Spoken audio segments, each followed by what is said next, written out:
want to welcome the Misfit Patriot, Mr. Misfit. So appreciate you actually taking the time to be here too.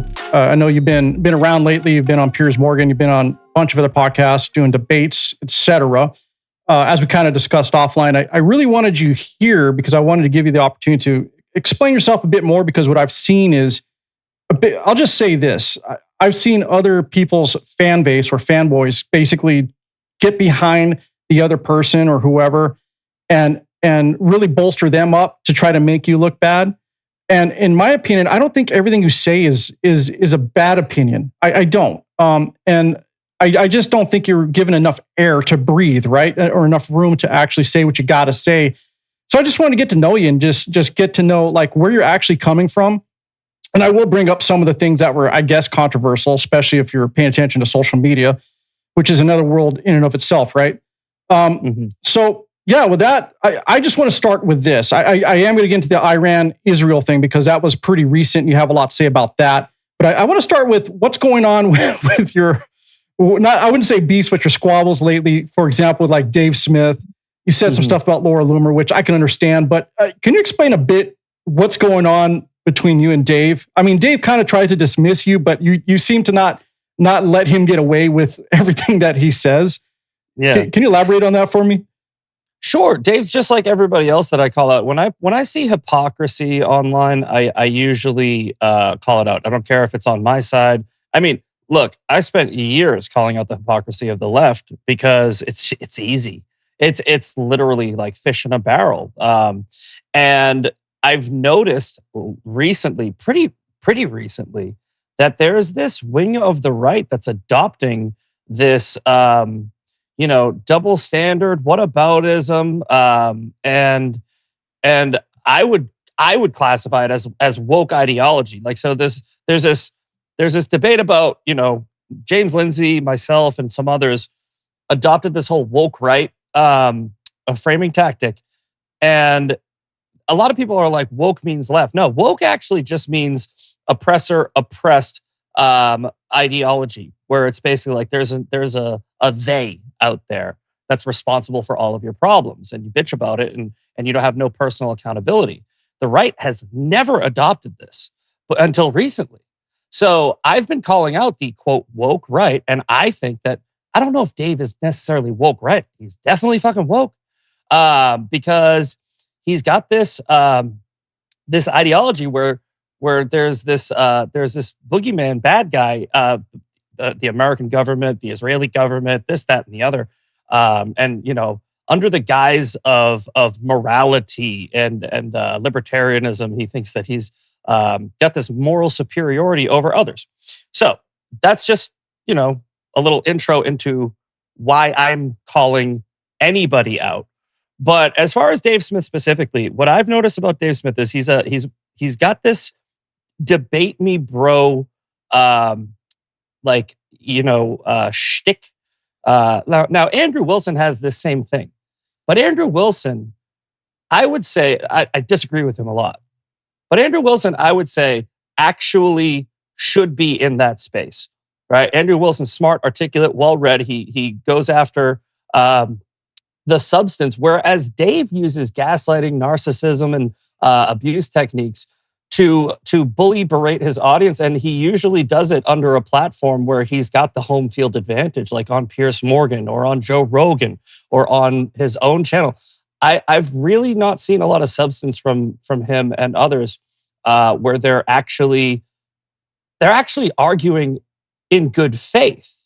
Like, so as far as like why this bothers me so much is because I'm seeing it accepted in my own party. I'm seeing a lot of people that are sort of just jumping on. There's this single issue voter block that's now just anti-Israel, right? Yeah. And they don't give a shit who you are. I see Johnny UTD, a far radical leftist from the UK, reposting Nick Fuentes because the only thing they have in common is they both hate Jews. And I also see this is why I think this is one of the biggest issues of our time right now. I see a September 10th mentality in this country where we are not looking at the threat of radical Islam and how it is a real danger to I would say any Western civilization or any, you know what? I don't know why we always do that. Peaceful civilization. Everywhere radical Islam has been implemented, it has made the place that it is implemented in worse. And we just had a primary in New York City, the biggest city in America, and they voted in a radical Islamist supporter and socialist. So why am I calling these people out? It's pretty much me pulling the fire alarm, except I'm not Jamal Bowman. I actually think there is a fire. Right. Well, my thing with Dave is, and I've talked about this personally myself. My brother and I have gone down this road. I actually respect Dave for the fact that he is intelligent, but I think that he's gotten to a point where he's gotten so big and he's used to being patted on the back that everything he says is gold. And I don't believe that. He's even made the argument that, well, I make better arguments because I read books. Great, everyone reads books. But the problem with his books is he only accepts the ones that he says himself, quoted, I just read better books. But both these books have the same facts. He just prefers the ones that have the inflection of the author or the opinions that support his view. So regardless, he does come into things with a lot of bias. He just won't admit it. And I don't believe he's always correct. So I do understand why you call him out. I don't know. I think he should be on a platform where he's more, like you said, challenged, not necessarily surrounded by his peers and constantly being, like I said before, pat on the back or even they gang up on the other person, who they're debating, which is a bit ridiculous. Yeah, and this whole debate thing, it's like, I'm not a debater, by the way, right? Mm-hmm. These people keep asking me to debate them. I don't go out and say, I would like to debate X, Y, Z. No, Owen Schroyer said, I want to debate you. Andrew Wilson said, I want to debate you. A couple other people. I've probably been in, I don't know, half a dozen debates, maybe. I will accept any debate because I think that the best way to solve problems is through discourse because, when discourse ends, violence begins. However, what I've noticed is when these people try to talk to me, you were alluding to this earlier, right? They have this, I would say, false sense of confidence because they're in their own echo chamber. They have like, I'm not gonna discredit the fact that these people have actual fans and real people that really support them. But I think that it's a lot of fake engagement where they're getting boosted and they're seeing their notifications. They're like, you did great. You won. You're the best. Right. You crushed him. So what I do is like with the Owen Schroyer debate, I did an Owen Schroyer debate. I rewatched the debate. I will fully admit that my first debate with Andrew Wilson, I lost, right? I have no problem saying that. I didn't know the substance. I told him I didn't know the substance. We were trying to have a theological debate. He's clearly more educated on theology than I am. So I can say that I lost, right? On the substance. The second debate, I think it was fairly even. I watched the Owen Schroyer debate and I rewatched it knowing that I can be wrong. I can lose debates. If somebody does better than me or knows more than me, I'll be happy to admit it. When I rewatched it, I did not see him make a single point that actually won on substance. He just yelled and screamed, and he didn't have any argument. He said Qatar was our greatest ally. I said, "What evidence do you have that our greatest ally?" He goes, "What evidence do you have that they're not?" I asked you a question. Yeah. So anyway, so what happens is because he has so much more followers than me, he does the debate. He doesn't do anything to win the debate, but everybody goes, "You won the debate," but he actually didn't. But he's going around. It's like that meme where you see the cartoon guy and he's popping a bottle of champagne and biting his medal, and he's like, "Yeah," and then it zooms out and he's in like 15th place and he's just like celebrating, right?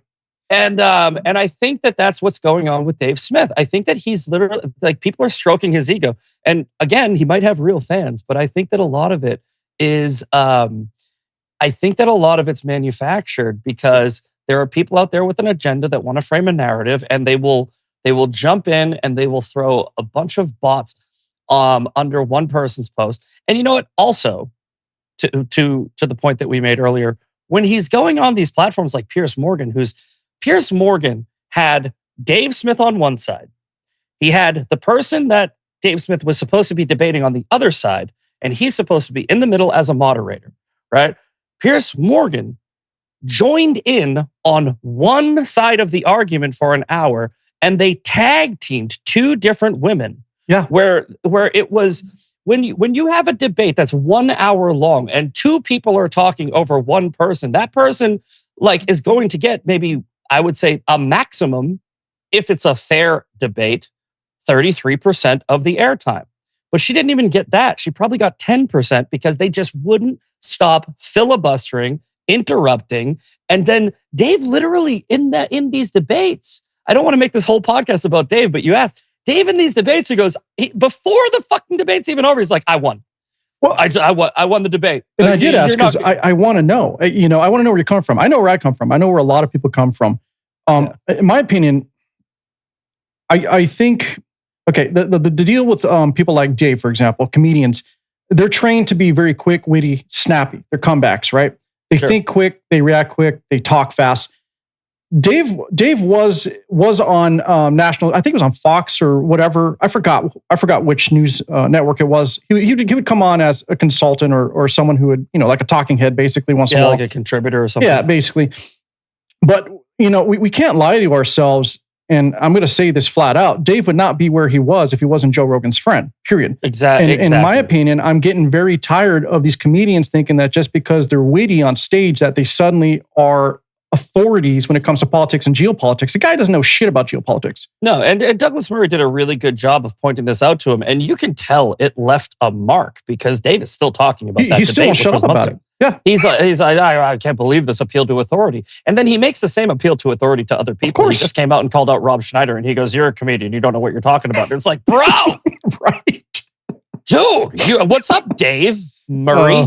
What's up, Dave Murray? Like, what are you doing? You're literally so anyway.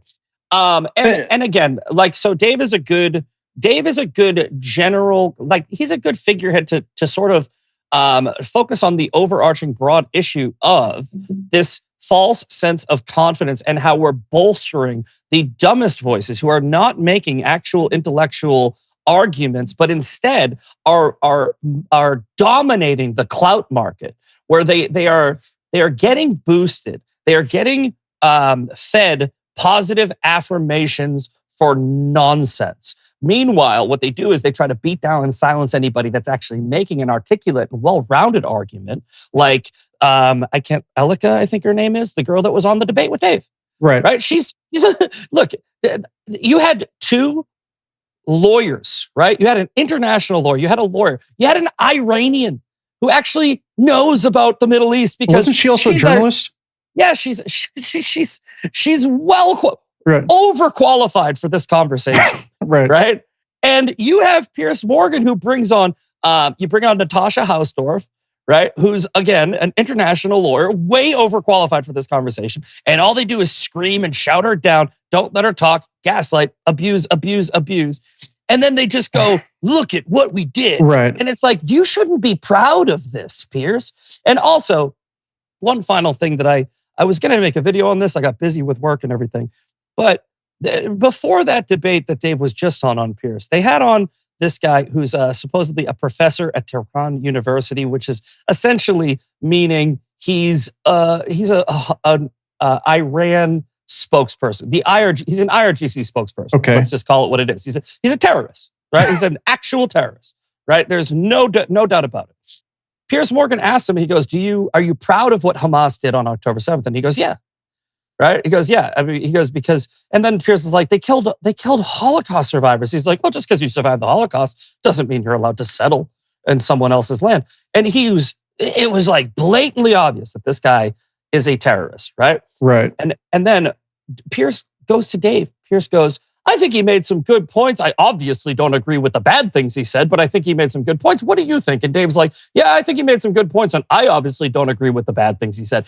Go, look, dog, here's the deal. If you ever have a fucking terrorist on your platform, the one thing you do not do is say they had good points, because this is the same argument as Hitler had some good ideas, but I don't agree with the genocide, right? It's like, bro, no. right? If you cannot universally condemn somebody who is out there in 4K saying, yes, I am proud of the rape, murder, slaughtering, and kidnapping of 1,200 plus people, right? You've lost the thread. And it's not about people are like, oh, you're taking him out of context. He only agreed with it. No, I didn't take him out of context at all. He agreed with a terrorist on some parts of the terrorist argument. I think Zach, the problem, I think the problem with people like Dave is they don't want to lose their base or the base of the sympathizers on the opposite side of the argument.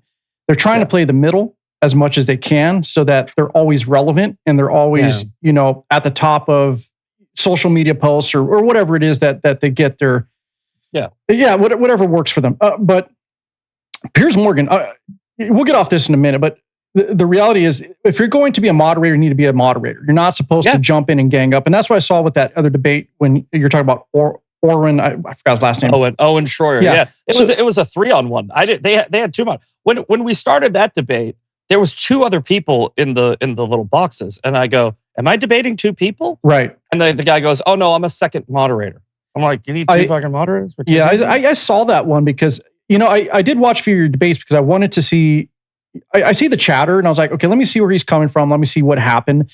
Outside perspective, there was a couple where personally not an attack, but I don't know if you were fully prepared on some of them. Yeah. Fair enough. It happens, right? But there's others where I'm like, the one with Orrin, it was like, okay, you're trying to make some good points. And this guy, I actually never heard of him. I'm not an InfoWar guy, but whatever. And he, everything that he was saying was nothing but based on conspiracy theories. He didn't have any real basis for his arguments. Yeah. And then he tried to tell you, or you're trying to make this argument about Jews being the problem, while he is trying to explain the root of the problem by also stating that the Jews are the root of the problem. You're like, what the fuck, dude? I mean, this is the problem. This is the issue. Like, look, I wouldn't say I have respect for somebody like Stu Peters, but I at least can say that with Stu Peters and somebody like Stu Peters, right? He just says, I hate Jews, right? And I'm like, damn, why can't they all do that? Right? He wears it honestly. The argument that these people are not anti-Semitic, they're anti-Zionist, when there's 80 to 95% of Jews are Zionists, right? It's just, I'm just tired of the argument, right? So you got people like Owen Schroyer who gaslight and they go, this is bullshit. Just because you call out Israel doesn't mean you hate Jews. And then you criticize nobody else but Jews. And that's why I wanted to pin him down on Islam, right? Because if you have somebody, this is what I do respect. I respect somebody who goes, fuck them both, right? Like, I really do respect those people. I respect the people that go, fuck Jews, fuck Muslims. I don't agree with them because I don't see a problem with Jews, right? But I respect it. It's like, well, at least they're making a hard stance, right? You're going, fuck them both, right? Yeah. But when I tried to pin Owen Schroyer down on Islam, he goes, no, Qatar's one of our best allies. We have a military base there. I'm like, we got a military base in fucking Cuba, right? Like, we got a military base. Like, have you heard of Bagram? You remember those 13 dead service members? They were at a military base. So it's a non-argument, like Dave says. And then they don't see that what they're doing, right? See, with Hitler and shit, I'm drawing a blank right now. It's early. The Islamic leader back in 1940 something that sat down with him, the Muslim. They created this coalition because they had a shared enemy, right? The Jewish people, right? Islam is always going to hate the Jewish people. Hitler hated the Jewish people, and they came together. This is what I'm seeing with horseshoe theory, with the right and the left, who are coming together and coalescing around Jews, where I'm like, look, I'm not Jewish. I'm not Israeli. I don't give a fuck about Israel as far as like the government. I don't care. I don't care who the president is. I don't know how their system works. I don't know anything about Israeli politics, right? I saw on October 7th, 9/11 part 2, right? In a different country. And I remember 9/11. I'm old enough to remember 9/11. And I remember how other nations were standing with America and they were showing their support. And I go, yeah, let's return the fucking favor. Let's show our support with, like, they did this to us 24 years ago. So yeah, of course. Well, back then it was 23 years ago. How old are and you? Misfit? I'm 40. All right. I'm going to be So 47. So I was 15 when it happened. I remember So I was driving to, I was a union painter for a little bit. I was driving down to the Bay Area, and then it was on the radio, and everybody was just like, what the fuck just happened? Yeah. Me and my dad were driving. It came with his neighbor. It came on the radio. We were out running an errand, and we rushed back to the house and sat there, all three of us, and watched the TV, crying, you know. And I was crying because my brother at the time, well, he's still my brother, but at the time, my brother was over in the Middle East, overseas, in the Marines. Oh. And I was like, my brother's going to die. I was like, he's going to die. He's going, like, because as a 15-year-old, you just know that war means people die. Anyway, he didn't. But it's a moment that if you lived it, you don't forget. And I think that the reason why there's this indifference to Islam is because it has been now 20 something years, and we have a brand new generation that just does not understand what that felt like. The problem, okay, not disagreeing with you whatsoever. I think what people don't understand is they don't do a deep dive on the history, and they want to cherry pick the parts of history that makes all of this look good, right? Yeah. Islam, going back to when their prophet Muhammad was still alive, is when in around 1612, between 1612 and 612 to 622, is when they decided that, hey, we're going to expand and we're going to bring the world under Sharia law or under the Muslim way, right? And since then, it has not stopped. They never forgot their objective. It's still there. I made a post. I made a post last night. I think it was. Somebody asked me, and they asked me in good faith. They weren't trolling, which is normally you get this question when somebody's trolling. They go, wouldn't killing people in the Middle East make more terrorists, not less? And I was like, no, absolutely not. And here's why. If you actually know history, right? There's been over 66,000 Islamic terrorist attacks in the past 50 years. They kill each other when there's no interventionism. There's been 1,800 attacks or 1,800 deaths just last year in 2024. It's like the idea that people that have spent like centuries murdering other people are murdering us because every once in a while, when they get too crazy, we intervene and try to stop them is retarded. It doesn't make any sense, right? These people, Islam is a convert or kill death cult because the Quran states as doctrine that you need to kill infidels, and you need to, and it's an expansionist religion. It's a political ideology disguised as a religion, first of all. But it's IKEA instructions on how to take over the world. Right. That's what it is, right? And that's the thing. It's the exact opposite of Judaism, right? Where it's like Judaism, well, let's not even go with Judaism. Let's go with Israel, right? Let's just go with the modern state of Israel, because people don't like when you get the theology. Israel is an isolationist country. They don't want to expand. They never have. They're the same. They're at the same numbers they were at the end of the Holocaust as far as population. They don't grow. They just try to survive. They stay in their little dot in the Middle East. They have no real plans for taking over anywhere else. And if you look at Islam, if you look at a map of the Muslim nations in 1778. When the Ottoman Empire, the Barbaries, started their whole, modern expansionist movement, it looks like cancer spreading. They're everywhere now, right? They're in Africa, the Middle East, Europe. It's like, bro, how are people missing this? Well, you're right. You're right. So, and also Palestine was never an actual country or nation. It was referred to as a region that was a collection of tribes and, sub-nations, I guess you would call them back then. Yeah. But that's what it was. That's what it was referred to. That's what it still is. It's a region in Israel. It is a region. Now, the history between, like you were talking about, Muslims and the Jews, or just the reality is that's an old war, old conflict that goes back to tribal Isaac and times. Ishmael, Isaac and Ishmael. You can start there. It's two brothers had a fight, and 3,000 years later, we're all paying for it. It just never stopped. And this whole two-state solution that keeps getting rejected was, I mean, they act like this was a new concept, and people are upset about it. First mentioned, I believe, like officially, like 1917, 1918, by the way, way before 1948, when the Israeli state was formed, right?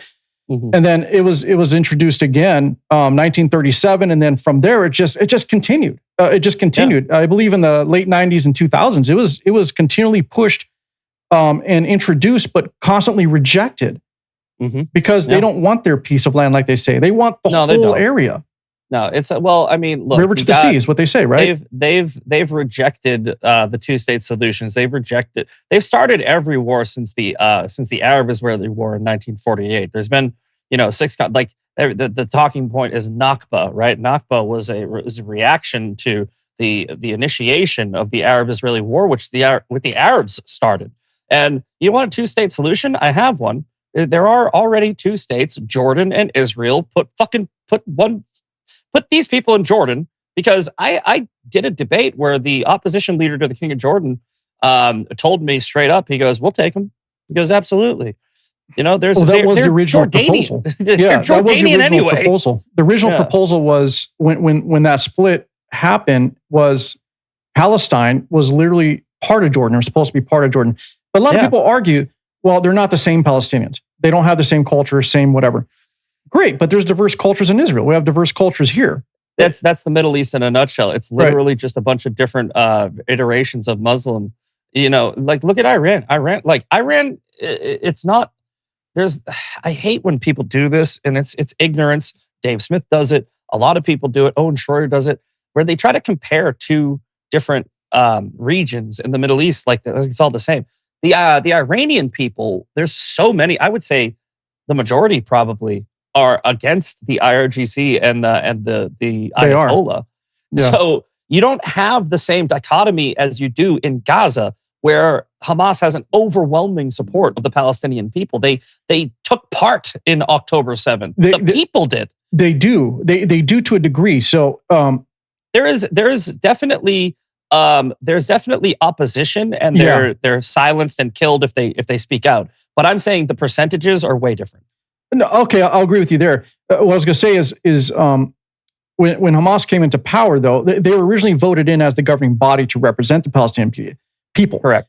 They were not originally just a terrorist organization. They weren't supposed to be anyway. They turned into that, and now they're using their own people that they rule as shields and as sympathy cards that they can pull against the world to say, hey, there's nothing. What are they doing? Our hospitals are getting bombed. We're being targeted. Like, why? Why are you killing our people? Yeah. And they're the ones willingly putting their people in danger.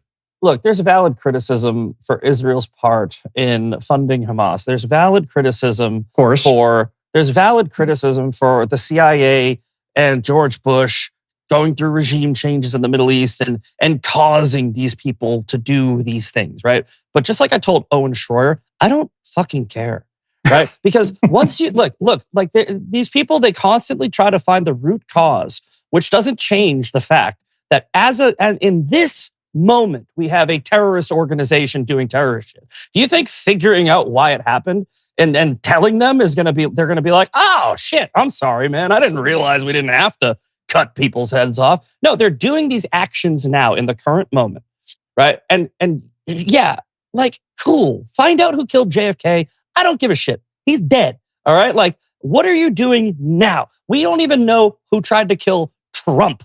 And you guys are like focusing on who tried to kill JFK. So what I'm saying is these people that try to hyperfixate on the root cause, they're ignoring the fact that right now, currently, Hamas engaged in October 7th, right? And the reason they did it is because they're a terrorist organization. Now, why are they a terrorist organization? Like that's what these people focus on. I just personally don't care, right? I don't care if Khamenei wasn't hugged enough by his mother. He's a fucking terrorist. Kill him, right? So that's my mindset of like the people that are blaming the Israelis. It's like, cool. Who cares? But Iran became the largest state-sponsored terrorism in 1984. So the current regime was put into power in 79, right? Yeah. 84, not too long after, all of a sudden, they're one of the largest state-sponsored terrorism. Here we are in 2025, and they still are. Yeah. They're using their proxies to do their bidding so that they can have a buffer. Exactly. Like, at what point, how long of a pattern of behavior do you get to go through before you actually blame the people that are doing the shit that they're doing? Right? It's like, you guys, not you guys. No, I understand. Some people are just trying to justify terrorism because they don't like a certain people group, which is the Jews, right? So they're trying to justify the terrorism of the people that are committing terrorism. And then they're trying to blame the people that are engaging in anti-terrorism, right? Counter offensives. And again, I have no problem if you criticize Israel's actions, right? However, hold up a fucking mirror, because you got people like Piers Morgan who are like, this is a disproportionate response, blah, blah, blah. You heard of Operation Gomorrah, fuckface?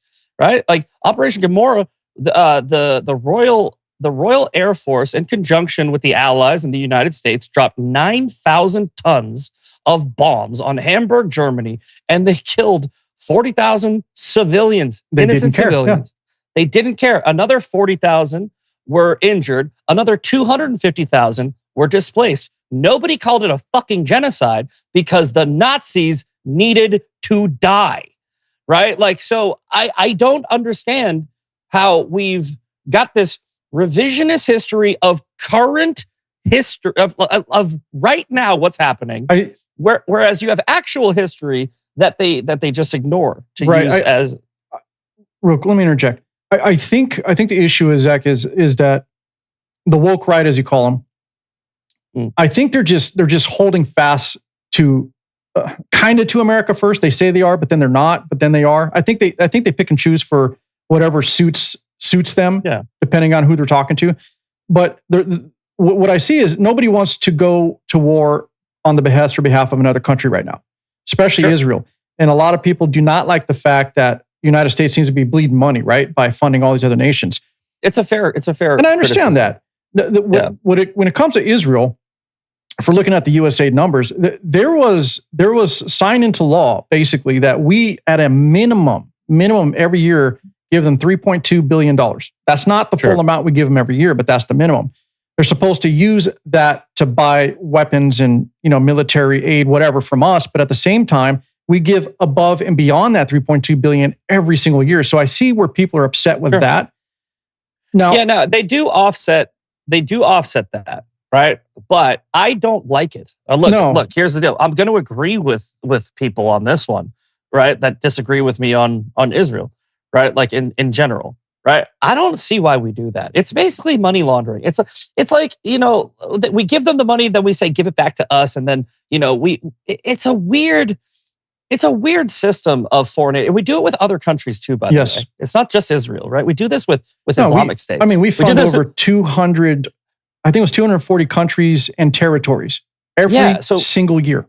Exactly. And I don't like it. I don't like it at all. I don't think that we should have it. Just like I don't like AIPAC, right?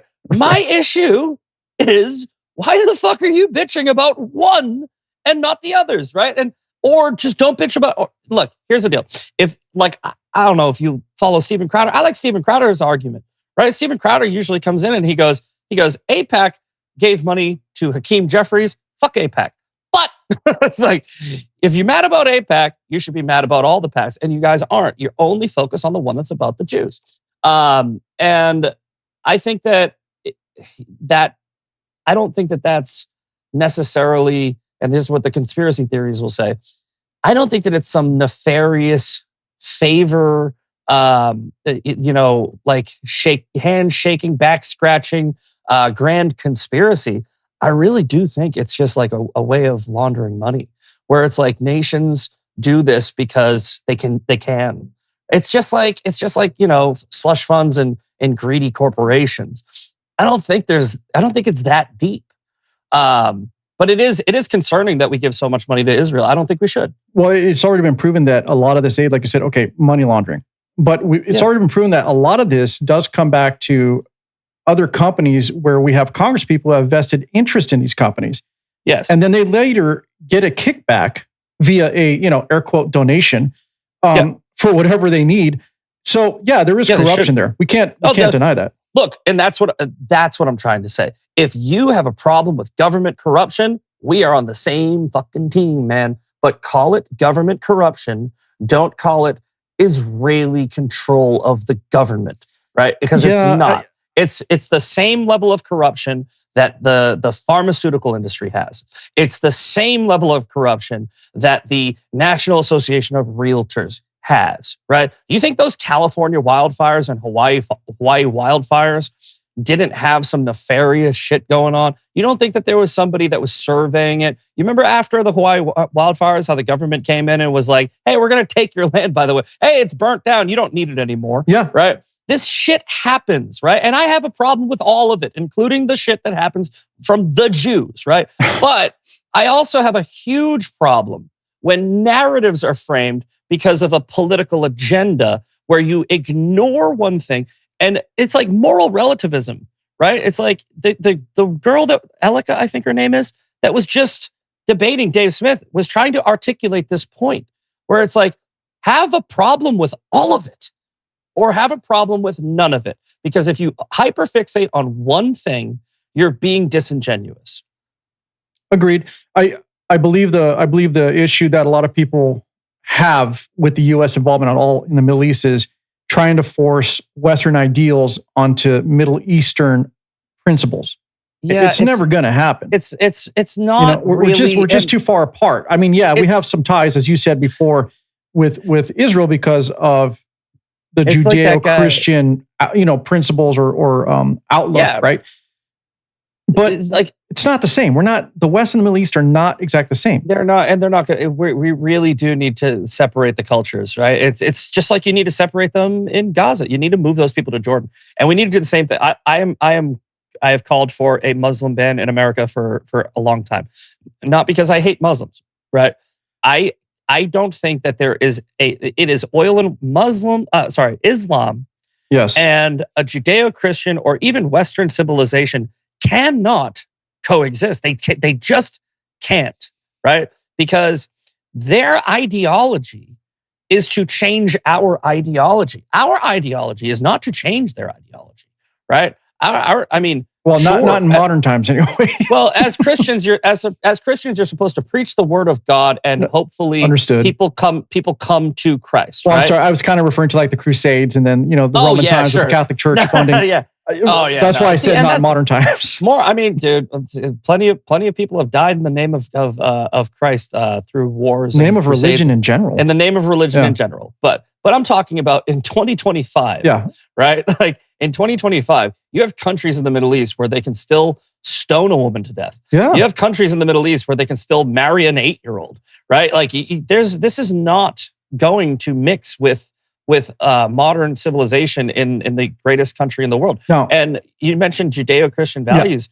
Judeo-Christian values doesn't even necessarily have to apply to a religion. Our Constitution was framed based off of the Judeo-Christian principles of the Old Testament and the New Testament. Our Constitution mirrors the 10 Commandments, right? Like our rule of law mirrors the Old Testament that Jews follow, and our I would say the structure of our personality is more New Testament, right? So we have law and then we have principles. And that's Judeo-Christianism. It doesn't mean Jew Christ. That's not what it means. It's really a way of coining.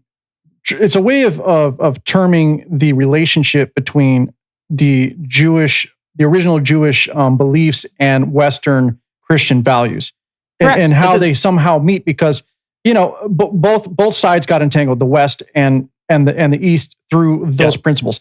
They're not exactly the same all the way down to a T, but they're very similar. And then the Ten Commandments, going back to what you said, I mean, that's the foundational principle of many nations when it comes to law. Exactly. It's like almost every, I'm pretty sure that murder, right, is illegal. Don't steal, don't kill. I mean, how can any culture do that? Don't steal, don't kill. Don't rape, shit like that. Basic things. Basic things. Don't lie. I mean, that's the other thing, there's this if you follow the New Testament like I do, and the Old, but if you follow the New Testament, the thing that Christ hated more, and the thing that God hates more than anything, is lies. Right? Lying is pretty much the greatest sin, and it's in different iterations. Right? Like, don't covet thy neighbor's wife. Like that's a form of dishonest, like circumvention of trust. And then you have the Muslim religion, which literally tells you to lie. There's this practice of taqiyya. Yeah, Taqiyya is if it moves your agenda forward on it's literally hiding who you are. Hide who you are. Yeah, right? Until you have to reveal it. Until it's time to reveal it. Exactly. It does not mix. No, it just doesn't. You and I will agree. I've done many episodes on this, and I've done some posts where I literally have stated Islam is not compatible with the West, and I was attacked like crazy. But nobody can make the argument on how they are compatible. And everybody wants to say, well, you got it wrong. Not all Muslims are bad. Well, a Muslim, by definition, from what I found, I could be wrong, but from what I found, is someone who follows the Quran or practices Islam. That's who a Muslim is. Yeah. The exactly. issue is, yes, there could be some good Muslims. Those who have modernized, who have progressed, and look at the Quran as, well, it's just like the Old Testament, right? Do we really live like the Old Testament? We're not stoning people. That was in the Old Testament. Yeah. But the culture progressed and we realized we can't do that anymore. Now you have the extremist Islamists. That's the issue. And I think they're just using that to control people so they can just literally gain power. It's all about power and control. That's all it is.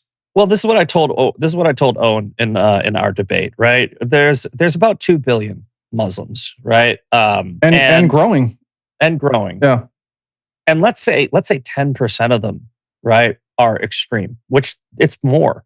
It's actually more, right? A lot of people don't believe this, but it really is, right? You have Sharia practicing Muslims are somewhere between 5 and 9%, and then strict religious Muslims are like 40%. So you can come to a conclusion that the radicalized Muslims are probably somewhere in the double digits, 20%. It doesn't matter, right? But if it's 10%, right? That's 200 million people that want to cut your fucking head off. Right. And that's too many. That's way too many. That's 200 million people who have an ideology that they want to kill you if you don't convert to their way of life. You're correct. It's always death to America, and not even just America, death to the West. And then they go, but they chant that in Seattle. Yeah. We're gonna bomb Seattle. I heard that. What a stupid fucking argument. I was like, dude, the fact that you're trying to equate some pampered trust fund baby liberal who's just repeating that because they heard it. It's just like versus a radical terrorist who will actually do it. Like the difference between the pink-haired liberal in Seattle and Muhammad guy over here is the Muhammad guy will set you on fire. Literally, just like in Colorado. He will throw you off a building. He will chop you to death.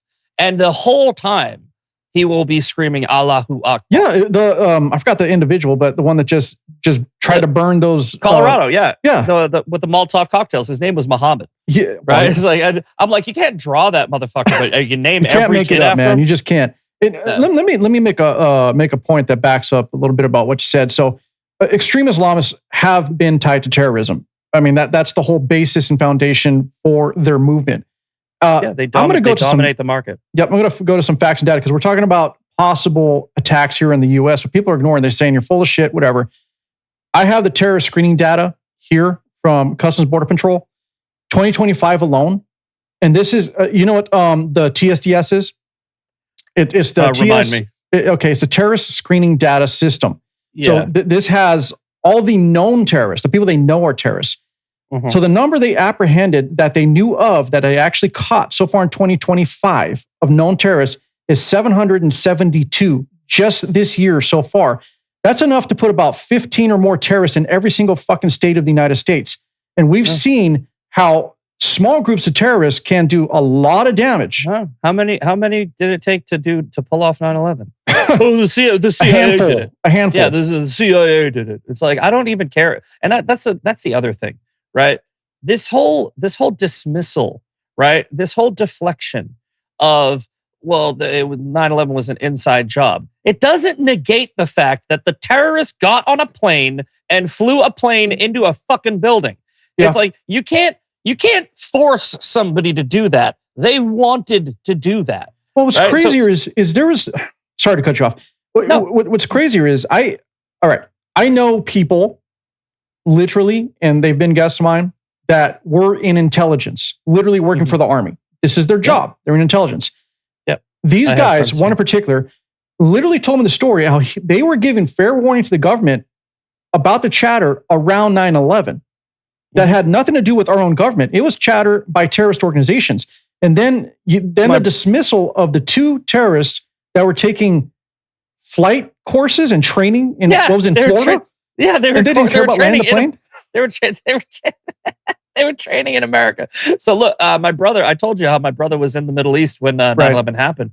He called my mom the night before. I'll never forget this. He called my mom the night before and he said, I don't know what's going on, but something's going to happen. Right. Because they had intel that they were about to do something. Yes. It's like, but it wasn't like, hey, ma, I'm in the CIA. No, he was infantry, or he was recon.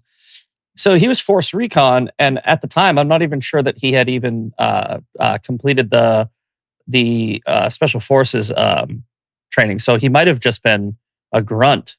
But he called my mom and he asked to talk to me too. And he just spoke to me. He goes, hey, bro, he's like, I just want to say, in case anything happens, I love you. And I was like, and then the next day when it happened, that's why I started breaking down, because I was like, all right, my brother just warned me that something was going to happen. 12 hours later, I'm looking at the buildings falling down. Something's wrong. Something's bad. So yeah, I don't even like going down these roads of validating people like Owen, but was there probably some, I would say CIA involvement? Yeah, probably. But you know what? We do that shit all the fucking time. Welcome to spy shit. We do. We do. You know, and I don't like it. I'm not, just because I'm not ripping my hair out and going down rabbit holes doesn't mean I think it's cool or okay. And that's the other problem that you have with Debate Me Bros, right? If you do not agree with them, if they cannot force you to accept their narrative, they immediately say that you're complicit, right? It's like, no, I'm not complicit. Here's the thing though, right? How much time do you put into this thing when you could be focusing on this thing? Because this thing is happening right fucking now, and JFK was killed 60 fucking years ago. I understand where you're coming from, right? Yeah, they want to base all their arguments on these deep rabbit holes of conspiracy theories versus what can be proved and what's happening now. Yeah. I mean, we have a real situation. We've seen what's happened. Okay, let's just talk about this. We've seen what's happened in the UK. Through consistent migration of asylum seekers, I guess. And now most of London is ran by a Muslim population, and they start just like it's happening in New York, where they get these people to say what you want to hear. They get voted into a position of power decision making, and then once they got one in, they get the other guy and the other guy, and before you know it, you've lost. And look at what's happening in Ireland right now. The people over there are fucking pissed. They're done. The other day, my wife just told me about this. I didn't realize it was happening. They're fighting against migrants right now over there. They're done with the government. They're done with the invasion. Yeah. That's why Conor McGregor is getting attacked so hard. I'm not like, look, I don't know about the scandals. I don't care about the scandals. What, right? As far as Conor? Yeah, as far as Conor. Yeah. I'm a fan of Conor McGregor, but if it turns out that he raped somebody, fuck him. All right. But however, my point is not that. My point is a person like Trump coming in and defying the odds in 2016 was because people were tired of what was going on in America. Somebody like Conor McGregor could fucking win the presidency in Ireland because people are tired. It's like, but the thing about what's happening in the UK. Like you look at the rape statistics in Germany, you look at the stabbing statistics and the rape gangs in the UK, and you look at the common denominator, and it's like it's fucking Islam. It's not, and they say immigrants. What kind? Like there's a difference between the immigrants in America, which have come here from a bunch of different nations, and sure, yeah, we have a Haitian problem. We have a like El Salvadorian, Venezuelan. We have the Latin countries problem over here, but over there in Europe, their problem is way worse because that ideology that's taking over their nation, you can't vote it out, right? You have to fight. Yeah, it's they're too dug in at this point. Yeah, you cannot vote that out. If in the UK, I think is going to be, I would say, taken over by Islam, and it already kind of is. Well, it's part of their playbook. Yeah, I mean, if they can't do it through violence and overpowering you with the military, which they really don't have because they're very segregated and broken people as far as who's in charge and who's going to do what, how else are they going to do it? They're not stupid, man. They're taking advantage of your system by playing on your sympathies. I mean, that's why everything that's going on with this exclusivity and DEI. They're using those two things to infiltrate the U.S. I mean, look at Dearborn right now.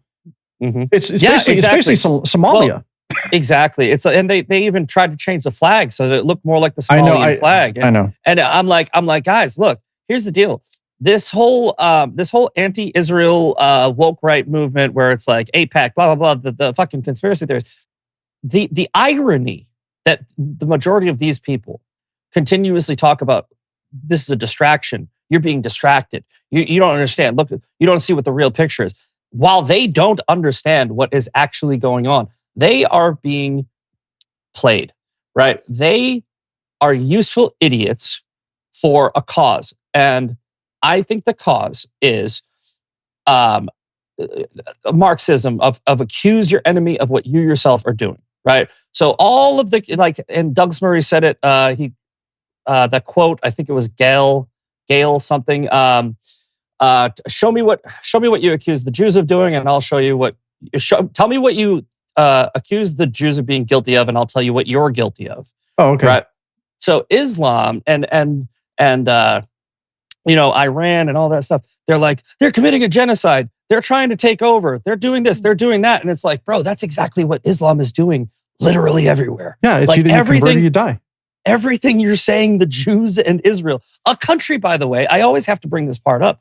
It's the size of New Jersey. 9 million people? Is that what the population was? 9 million people. Yeah. They are 0.2% of the global population, 2% of the American population, whereas Muslims are 25%.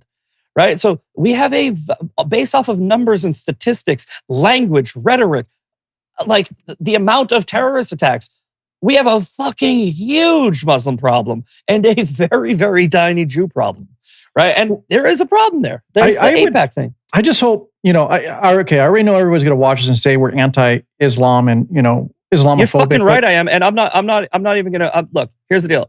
Muslims, you said it earlier, right? There's a Muslim population that is peaceful because they ignore their own religious doctrine. They have made it into something that it is not. They have to ignore the parts of the Quran that command them to do certain things. They literally aren't their own religion. They are something else. And those Muslims are wonderful people. I know them. They're great. The vast majority of Muslims are great. But like I said, if 10% of them aren't, that's 200 million people that want to cut your head off. So I'm not anti-Muslim. I am anti-Islam. No. It's the extreme, right? It's the extremists that are the issue, and it's equatable to me. Like, we don't live this way. Again, as I said, Old Testament, it was pretty cut and dry. But we don't live that way. We progress as a society or as a culture, and sure. some of those who practice. I want to push back on that a little bit, though, yeah, sure. Because the argument that the Old Testament is, like the fire and brimstone thing. It's like, even in the Old Testament, God says, you save all of the judgment for me, right? Even God says, you do not enact your law and your rule over others, right? And then there's the parts of the Bible in the Old Testament where they're talking about how if a person cheats, you stone them to death. That was for specific tribes, and it was for specific laws based off of specific needs. And like there's like the slavery thing in there. There's a lot of nuance, and you need to contextualize it and understand it. But there is nothing in the Old Testament or the New Testament that commands a person to unjustly subjugate another person. Everything in the Old Testament can be contextualized for the time where it's there. You can explain it. You can't explain Islam. So yeah, I don't. It can't be. I don't disagree with what you're saying.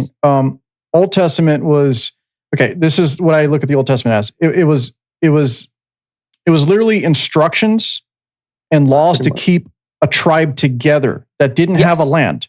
That's exactly what it was. Correct. And the things you just brought up with like the slavery, the stoning, those were what was happening at the time within certain tribes. So you got to look at the time period. It's like, okay, yes, we had slaves in America a long time ago. Yeah. Was it the right thing to do? No, but it is what was happening. And people who lived through that period had to live through it. So there might be some statements, as you said, that could be taken out of context because you're not understanding what the individual is actually going through or the era they're living through. So I understand that. Yeah, I agree.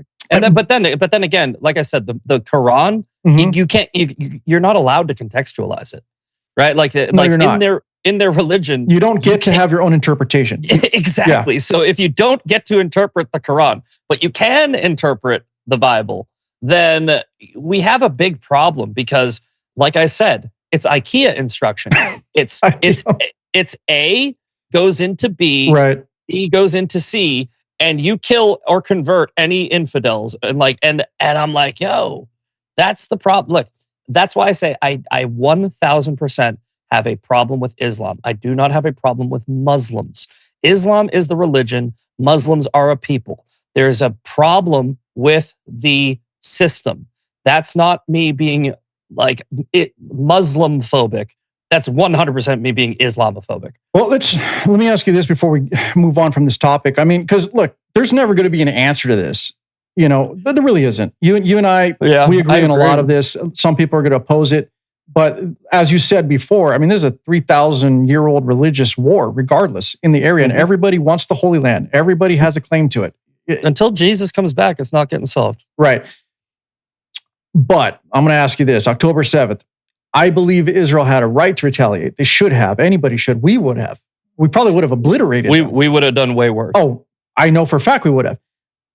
Do you think at this point, though, is there any period where they take a step back and go, look, we made our statement. We let you know who we are. Should they reel it in a bit at this point? Do you think that? Or do you think, hey, you know what? Let them do what they got to do?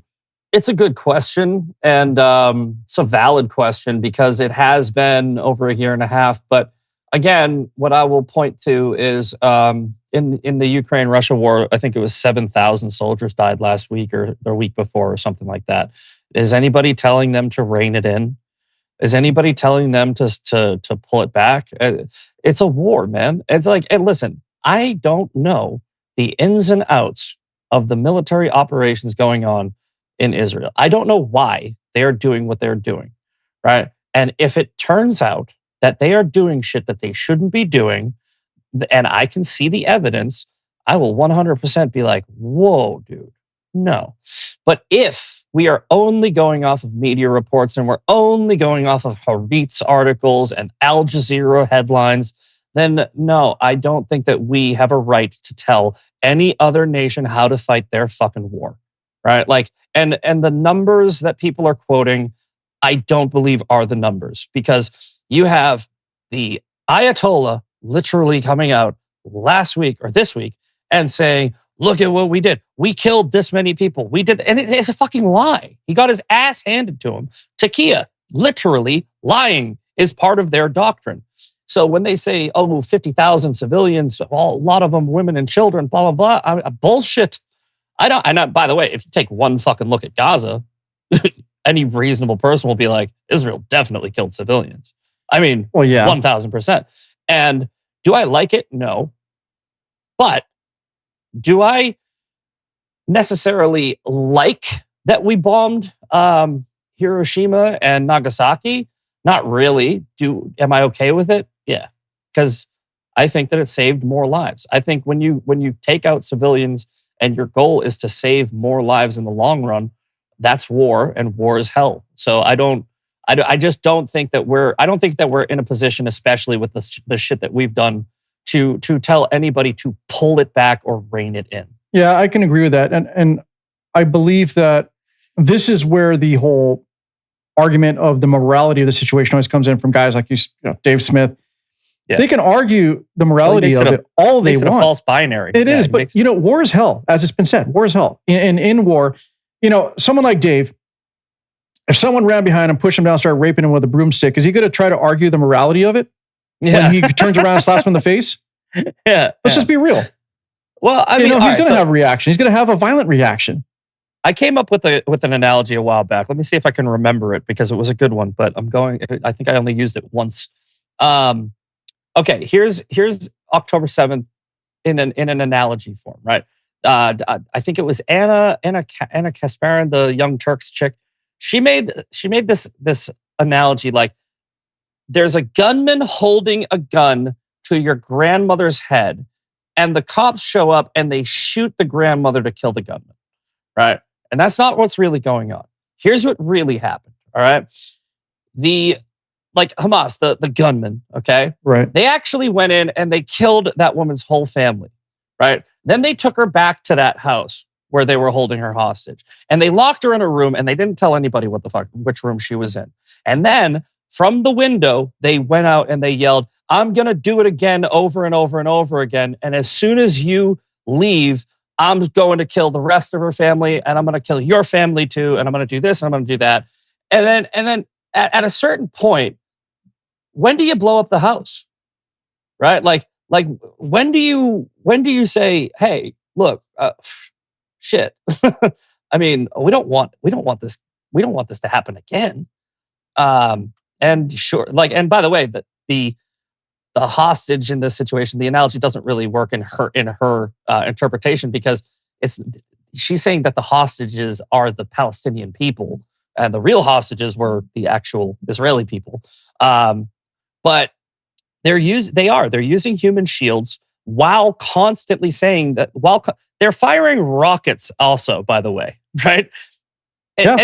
anyone who doesn't constantly almost, right? Seems like it's hundreds a day, yeah. Right? So dozens a day now, but at one point it was hundreds a day. It was. I think that at one point it was 7,000 rockets, right? And it's like I believe you're right on that one. At what point do you say, "Yeah, I kind of am okay with killing civilians if it stops this shit"?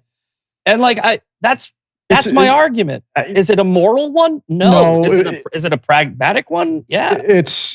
That's a tough one. It's a tough one to agree with or disagree with because. Yeah, but that's what I'm saying. Dave has this false binary where it's like, no, killing wrong. And it's like, and that's the thing.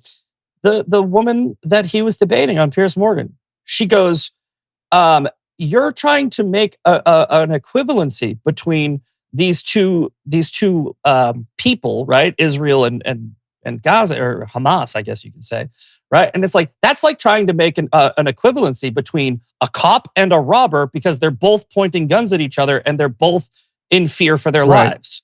And it's like, no, one of them is a terrorist organization. The other one is a legitimate government that is abiding by all international law and rules of war. I mean, and if they don't, then that's why we have these organizations. I don't believe anybody wants to see innocent people or civilians killed. Yeah, nobody wants to. These people are unfortunately caught in the middle between two governing bodies. Sure. I wish that the governing bodies, the leaders, would just get in the fucking ring and fight it out and leave the people out of it. But that'll never happen. But this is. Yeah, I mean, where are the Hamas military installations? Where exactly are their military installations? They're in apartment buildings. They're in hospitals. They're in schools. Right, and then that's what I was going to get to is that all the hospitals they claim that are being destroyed. Like how many hospitals are in Gaza, by the way? They just keep on popping up. I mean, at some point, I forgot what the percentage was, but someone made a point. Don't quote me on this because I can't recall it all, but they were saying like something like LA or whatever, some county, there was like 26 hospitals within a certain area. And then you got Gaza that has over 200 hospitals somehow, and it's a much smaller area. It's like, is this not just a practice of deception in war? Well, here's another question nobody's really asking, right? Gaza is just a few miles, really. Like it's a small strip. It's a small relatively, strip, right? Yeah. Relatively, it's a really small strip. Isn't it like 3 miles? I think it's about like 3. Yeah, I think it's about 3 miles. Okay. So now October 7th was over a year and a half ago. Okay. Yeah. How long does it take for somebody to walk 3 miles? Because I know it doesn't take long. I know it doesn't take 2 fucking years, right? No. So as soon as the first fucking bomb went off, right? If I was a Palestinian, I would be like, I'm not going out into the, like, I don't care, into the ether. I'll build a tree house somewhere, but I'm not fucking staying here. So why are civilians there, right? Why are they there? Because Hamas won't let them leave. No, they won't let them leave. That's a good point that nobody ever brings up. The argument is like, well, it's their land. Why should they leave their own home? Well, they're not given the opportunity. The bombs. That's why. Yeah, the bombs and Hamas won't let them go. I love San Antonio. I love my apartment. I love where I live. My neighborhood is fucking awesome, right? If a fucking bomb went off tomorrow, you know what I would do? I'd fucking leave. Out. Yeah. That's a really good reason Head to leave. on the swivel really fast and figuring it out, right? Why would you leave? No, that's the dumbest argument ever. They're standing there because they're fighting. You know what? The other question that has never been answered is, they blame Israel for the aid never getting to the Palestinian people. Answer why, before all this happened, that Hamas and the leaders of most extremist Islamist governing bodies always seem to get rich from the aid that is given to that country, but yet the people always remain poor and hungry. Exactly. Well, no, take it one step further. Sure. Right? Why is Israel required to allow aid in there? Right? No other nation in history is required to feed their enemy, right? Like, and for some reason, this one is. Now, I think they should, but my question was why, right? And here's the answer: because they're not feeding their enemy; they're feeding their own fucking people. Because Gaza is in Israel; it's not a country; it is in Israel. Israel has a moral obligation to get aid in there, and they have an absolute right to restrict it, to inspect it, to use it as a bargaining chip, because guess what? It's technically a civil war. It's technically a region in Israel firing at the main body of Israel. So I don't have any problem if Israel were to be like, you know what? No food until you stop fucking around. But that's not what they're doing. Well, they're actually allowing the aid in. They're just allowing it in under their terms. That's an interesting take, but the reality is, okay, Israel relinquished its control of Gaza, I believe, 2006, somewhere between 2005 2006. Control, not ownership. Fair enough, but they're not supposed to be controlling it, right? Okay, no, so Hamas is the governing body of the Palestinians. So any negotiations should be between the Israeli government and Hamas.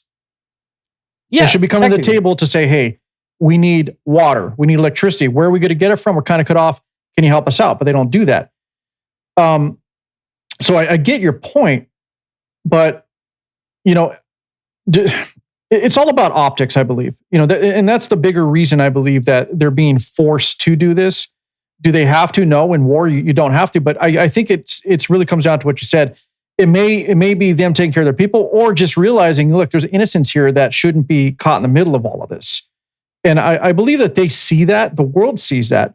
The problem is, terrorists fight dirty. Period. Mm-hmm. They fight dirty. There's no playbook for this. Everybody who's arguing what Israel's doing with them. Yeah, no, everybody's arguing what Israel's doing right or wrong in a war are the people that are even involved in it. Okay, so by the way, they haven't been in it. Yeah, but you said that I would just put that out there. So you said that Israel should be negotiating with the governing body of Palestine. Well, both ways is what I'm saying. Yeah, sure. No, and they should, right? But if it's a government, what's their currency, right? Their currency is the Israel shekel and the denarii. Right. They don't have their own currency. They don't have a real president. They got the Palestinian Authority, and they got this like fake president. Their leaders are in Qatar, in Gaza, but they don't have a real government. They have a group that's okay. I'm sorry. Let's call them a representative body. That's what I'm saying. Yeah. No, and you're right. Right. But so that's what I mean by I'm saying it's a civil war. It would kind of be like the governor of Texas are like negotiating with the president of America if there was a succession, right? Like, so that's the better analogy. And I'm not saying that you made a different analogy. I'm just making a point of clarification so that people understand that you don't want to create this idea that these are two sovereign nations that are. I'm not doing that. I'm not saying you are. I'm not saying you are. Right. But what I'm saying is there are a lot of people that frame this as if Israel should or has to negotiate with these people as if they were a sovereign state. They're not. Right. So it's a completely different. It's a weird situation, right? You have Ukraine and Russia, right? Two countries, right, fighting over a land grab. And I would make arguments against both of their leaders as far as corruption and as far as how they've handled the situation. I don't see a good guy there. But what they really are, what they're both fighting for is their people. I will say that. I think that they are both fighting for their nation, right? The war in Israel is a completely different animal because it's an ideological war. It's not a political war. It's not a war for the people. It's not a war for. It is a war for ideology. You have one side that they want to kill the other side. They don't want to negotiate. Then you have the other side who has to negotiate with people who want to kill them, right? And it's completely different, right? So I just don't see how you look at it. Not you, but some people look at it through a normal lens of previous conflicts. There's no comparison. And I think that's an important distinction to make so people understand when they make the argument. Well, I think in the end, the issue with this whole conflict is I believe many people just think Israel went too far at this point. And I think that's what it is. I think that's what people are hung up on. Look, and it's a pretty big hang up. I mean, I'm not trying to make this seem like a small issue. It's just I think that's where it lies. And I'm not making excuses necessarily for Israel. I have said this since the beginning of this war. I have a dog in the fight because, I believe in the Abrahamic covenant, right? I am a Christian who is observant of the Old Testament, which I think most Christians should be. So I think that I have a duty to stand up for the Jewish people, not a modern nation state of Israel just because it shares the same name as some place in the Bible. But I do know that, you got 9 million freaking Jews over there. And I'm like, hey, I got to kind of take a side here. But I have been of the mindset that they haven't gone far enough, right? Okay. Not because I think that it would be, what's it called? Reaction, not like because I think that it would be like, George Bush going into Iraq and being like, you killed our people. I'm saying I think that they should have done a consolidated, just massive attack right away. And I think the situation would be over by now. I think the mistake they made was not going far enough early. And now they're sort of dripping out these attacks and prolonging it and stretching it out. And it's giving the appearance of a disproportionate response, when in actuality, they could have just bombed the whole region, had the exact same amount of deaths that they have spread out over the past, 18 months or whatever it is. And people would probably have gotten over it by now. So that's where I think that a lot of people are getting that notion. I think what Israel was trying to do was get rid of the root of the problem, going back to that statement, which was the terrorist organization, which was Hamas. So they were trying to do strategic attacks, strategic missions and operations to get those individuals. Mm-hmm. So that's why this has been dragging out. And you're correct. They could have just obliterated Gaza. But they would have been literal war criminals, because then we're looking at wiping out the innocents. And unfortunately, so they're trying to walk this tightrope of, look, we need to take care of this. I can give a fuck less, versus we need to strategically take out Hamas, who's the instigators and the people that are driving this entire thing. Well, exactly. They're damned if they do. They're damned if they don't. Right. Because what you said is that would have been a war crime. I don't think so. No? I don't think that would have been a war crime. No. If you had October 7th happen and Bibi said drop a bomb on Gaza and get rid of that 3-mile strip of land right now, I don't think that's a war crime. And he would have literally said, he would be like, call all 250 hostages' families and tell them, I'm sorry, but your family member is not coming home. They're going to be a casualty of war. I think it would have been a war crime if they did that. But here's what they could do, and what they have done, by the way, Zach, which does support your argument, is they have given the people fair warning. They have said, hey, evacuate, take shelter. This is happening. The problem, though, is as you mentioned earlier, is Hamas won't let those people leave. Yeah, exactly.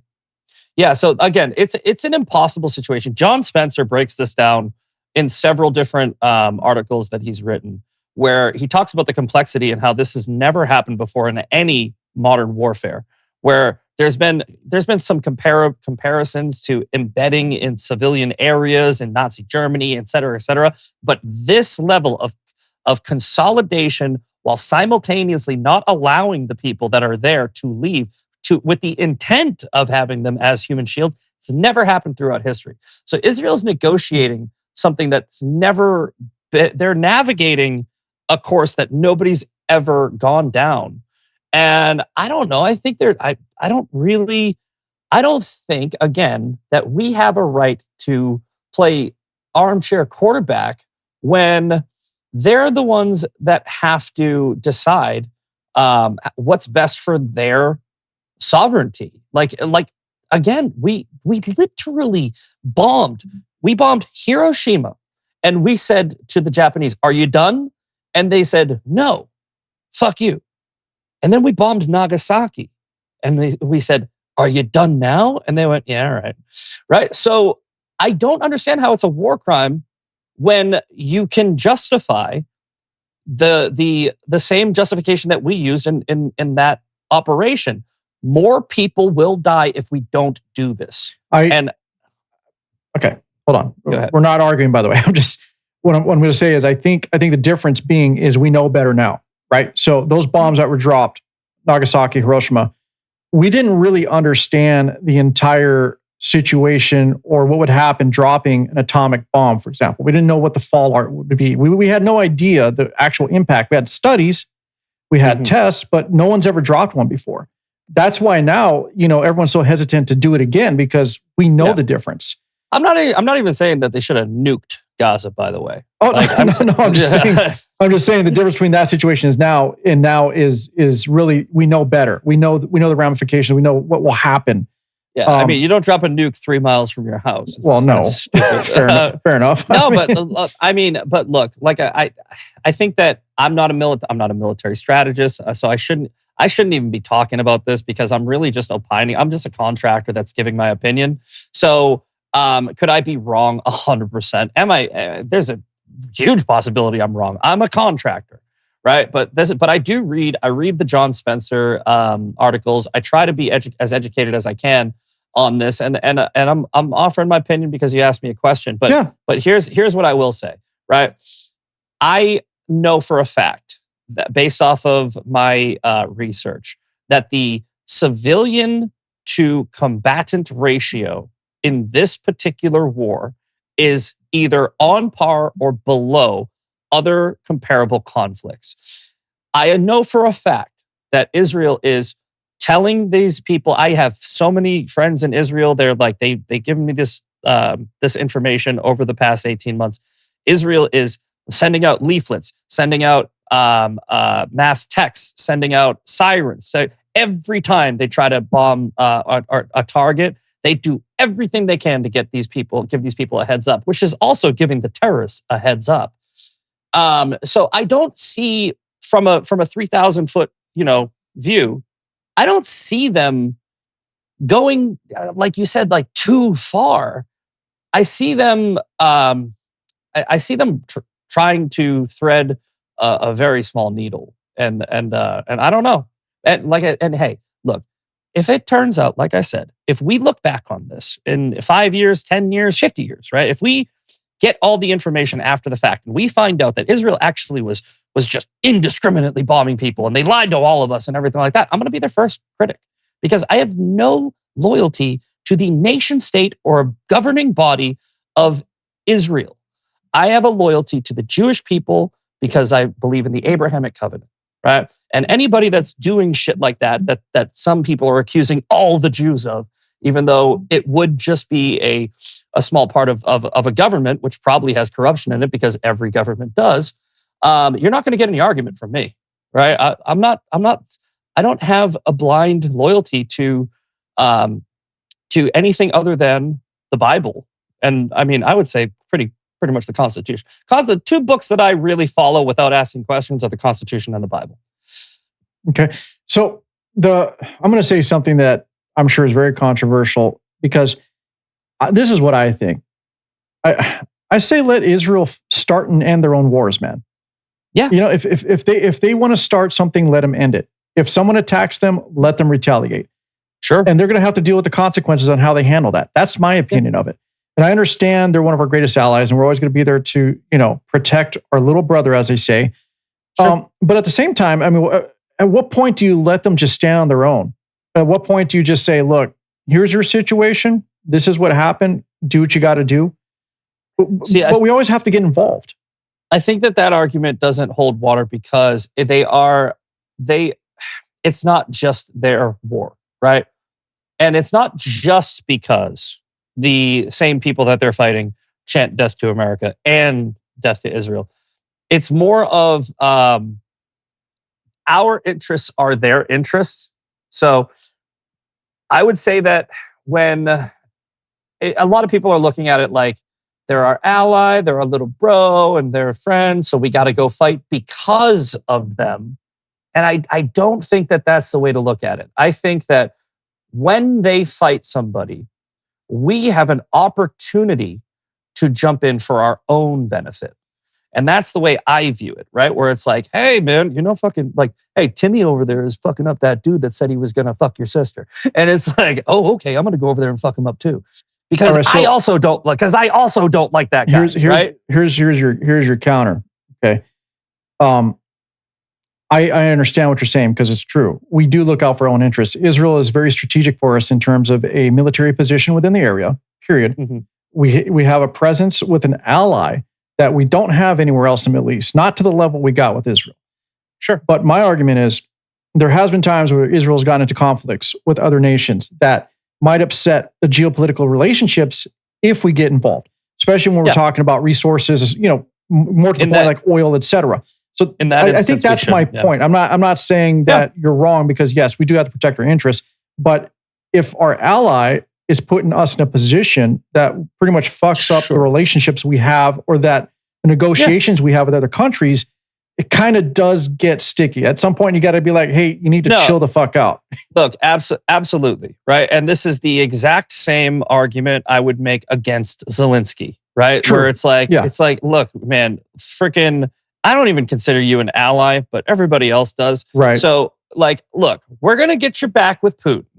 But when you pulling some shit, you're on your own. And so I think that's a very valid argument to apply to Israel because you don't just blindly support, like again, all right. So the analogy with Timmy is in a fight with the guy that said he wants to fuck your sister, right? Yeah. Okay. So we both want to fuck that guy up.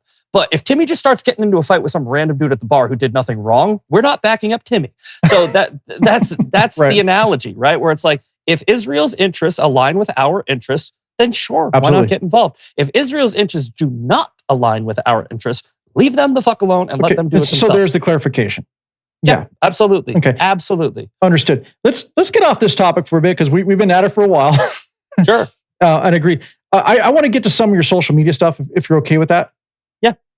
All right. So as you said earlier in the beginning, is you do call people out, because you believe, hey, they're getting away with running their mouths, but not really, backing up with any real facts or just, they're being bolstered by their fans. Yeah. You've also, let's do this first because you've said this on social media. Can you please, because I don't pay attention to it much. To me, woke right? You said a little bit in the beginning, but can you kind of define it better? Because I'm trying to understand it, and there's a lot of other people who have opinions on what it actually means. Yeah. See, look. So I was calling out the woke right, and I was calling them the woke right in like 2021. James Lindsay, bless his heart. I like James Lindsay. He's sort of become the figurehead and the spokesperson for this whole calling out the woke right movement. But he makes it a very intellectual argument, and he tries to, in my opinion, complicate it way too much, and people really get lost in the definition. Here's the definition. This is the dumbed down version, right? The woke ideology, right, was started by the Black community when they were saying that they are being oppressed, right, by the white man, and now we are awake, we are woke. You have your boot on our neck, and we have woken up, right? So that's where that comes from. So it is an oppressor oppressed victim mentality that is responsible for movements like BLM, Antifa, etc. Okay, that's woke. Now, the left side of the argument, where you say woke left, right? So you have oppressor oppressed, and then you have what their ideology is. How do you fix it? How do you fix the oppressor oppressed relationship, right? And it's I would say like socialism, Marxism, like whatever. Then you have the woke right. Now there is an oppressor oppressed, right? Globalists, Jews, they have the same like victim mentality, right? Like this people group is responsible for all of our problems, right? A lot of conspiracy theorists, truthers, they think that there's this grand conspiracy against them. But what is their solution to the problem, right? So on the left you have socialism, on the right you have nationalism and isolationism. So you have two sides of the same coin. You have a victim mentality, oppressor oppressed. We are waking up. What do the groypers call themselves? Noticers. You're right. Yeah. Notice, wake, woke, notice. Same. They're synonyms.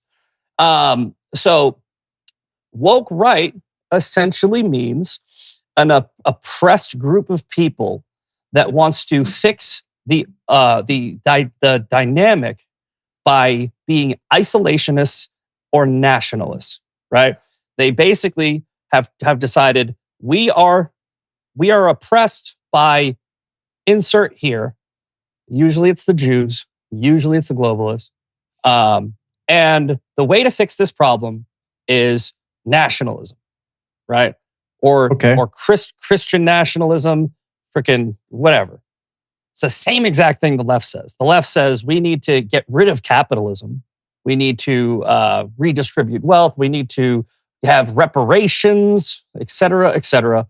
They're so similar. The only difference is how they want to attack the person they think is responsible for all of their problems. So that's woke right in a nutshell. It's the best way to describe it. Now, here's the thing. You can also just not call them woke right? Because you can call them dissident right. You can call them reactionary right. You can call them far right, radical right. You can call them any other thing that you want, right? But if you really are breaking down what they are about, woke right is the most accurate terminology because it defines the oppressor oppressed narrative, right? There is some weird obsession with not being accountable for your own shit, right? It's like, sure, are there bad people? Is there, psyops going on? Is there conspiracies? Are there some Jews that are bad people? Yeah, sure, right? But you don't fix the problem by essentially trying to impose radical ideologies on the rest of the world. They're just two sides of the same coin, really, then. It's just radicalism as a solution to a problem. That's what it really is. It's radicalism as a solution to a problem, right? It's like the far left are, and by the way, the horseshoe theory is just a lucky coincidence, right? The woke right and woke left, like I said, the definition is just oppressor oppressed. Here's how to fix it. Get radical and impose your views. Think about horseshoe theory, though, right? First of all, you have the both sides hate the Jews, right? So, right. And then you have Marxist ideologies, right? Like, so you have on both sides, right? You have a desire to impose your ideology on the other people. So what does the left want to do? The left wants to make abortion legal up until birth, right? What does the right want to do? They want to get rid of every abortion, right? They want you to not be able to get one, right? They are extreme views. They are literally the far sides of both sides of this argument, and most people are in the middle. They are not the majority. They're not the base. They're not. No, they're not. And the thing is, here's the difference between these sides, by the way. The right, as far as I can tell, is rejecting their woke. The left is electing them embracing it as the mayor of New York City. Yeah, they're embracing it. They're running hard with it. So if you want to look, I'm not taking all the credit. I'm not taking most of the credit. I'm taking some credit though, because I've been blowing the whistle on this for a while. I'm one of the biggest voices against it. And from what I can see in the online space, the top generals of the woke right seem to keep having a fucking problem with me. Right. They're the ones that keep on trying to attack me. So I say this all the time. I'm like, please, for the love of God, if you do nothing else, judge me by my enemies. Let's talk. Okay, that's good, because I was always a bit confused. I'm like, how? It's like, what does it actually represent? Because there's always, like far right, extreme right, woke right. Like there's all these terms. Yeah. Like whatever, man. I can't keep up with it all. It's important not to complicate. It's important not to complicate it. Like in the debate I had against Andrew Wilson, he lost on substance. I mean, I'm sure that he took a victory lap, but he tried to call them reactionaries, right? And they're not reactionaries. Huh. They're not really reactionaries, right? Reactionaries have a complete justification for an actual problem. There is sure, like I said, there are globalists, I guess, there are New World Order people, but to state that 2% of the 0.2% of the global population is responsible for all of your problems. Nick Fuentes was on InfoWars, and Alex Jones asked him, if you were to take every Jew and just send them to the moon, do you think all your problems would go away? And that motherfucker said yes. That guy's a fucking idiot, man. I'll just say it. I can care less. I can care less how people feel. Look, but think about a reactionary is reacting to a real issue, right? Somebody like Nick Fuentes. And then you got Candace, with her views. Yeah. She's kind of going down that path. Well, she isn't kind of. She is going down that path. She's lost. Yeah, she's definitely turned a far. And then you got people like Tucker Carlson, MGT, Russell Brand. You got all these people that are flirting with it. And when they start flirting with it, right? You see them flirting with it just a little bit.